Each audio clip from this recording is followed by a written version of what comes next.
ನಮಸ್ತೆ ಸ್ನೇಹಿತ ಬಂಧುಗಳೇ, ನನ್ನ ಜ್ಯೋತಿಷ್ ಹರೀಶ್ ಯೂಟ್ಯೂಬ್ಗೆ ಸ್ವಾಗತ ಸುಸ್ವಾಗತ.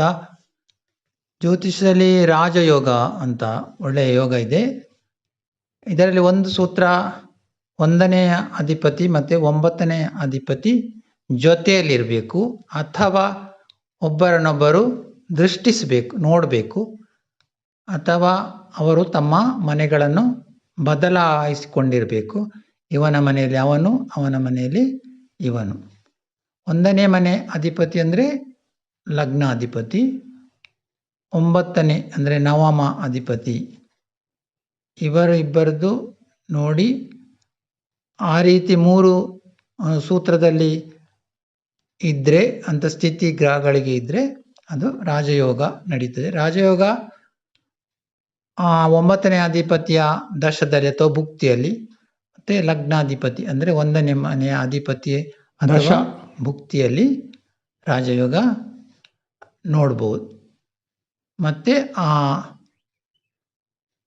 ಆ ರಾಜಯೋಗವನ್ನು ಕೊಡುವ ಆ 2 ಗ್ರಹಗಳ ಸ್ಥಿತಿ ನೋಡಬೇಕು. ಮತ್ತು ಅವು ಯಾವ ಗ್ರಹಗಳು, ಅವುಗಳು ಗುಣಗಳೇನು, ಆ ರೀತಿ ರಾಜಯೋಗವನ್ನು ನಾವು ನಿರ್ಣಯಿಸಲಿಕ್ಕೆ ಆಗ್ತದೆ.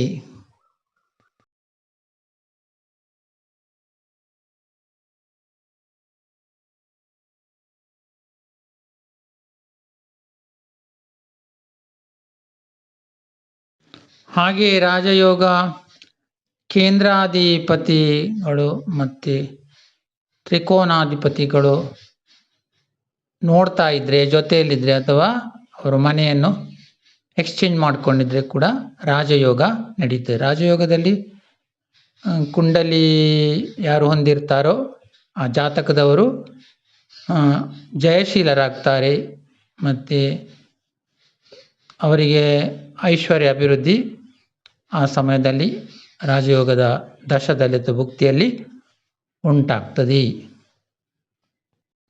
ಜಾತಕ ಹೊರತುಪಡಿಸಿ ಈಗ ಪ್ರಸ್ತುತ ಗ್ರಹಗಳ ಚಲನೆಯಲ್ಲಿ ನಿಮ್ಮ ರಾಶಿಗೆ 1 ಮತ್ತು 9ನೇ ಮನೆ ಅಧಿಪತಿಗಳು ಜೊತೆಯಲ್ಲಿದ್ದರೆ, ಒಬ್ಬರೊಬ್ಬರು ನೋಡ್ತಾ ಇದ್ದರೆ, ಅಥವಾ ಮನೆಯನ್ನು ಬದಲಾಯಿಸ್ಕೊಂಡಿದ್ರೆ ರಾಜಯೋಗ ಕೊಡ್ತದೆ.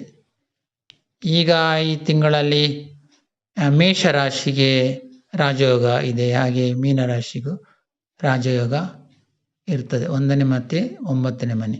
ಹಾಗೆ ಕೇಂದ್ರಾಧಿಪತಿ ಮತ್ತು ತ್ರಿಕೋನಾಧಿಪತಿಗಳ ಬದಲಾವಣೆ ಜೊತೆಯಲ್ಲಿದ್ದರೆ, ದೃಷ್ಟಿ ಇದ್ದರೆ ರಾಜಯೋಗ ನೋಡ್ಬೋದು ನೀವು.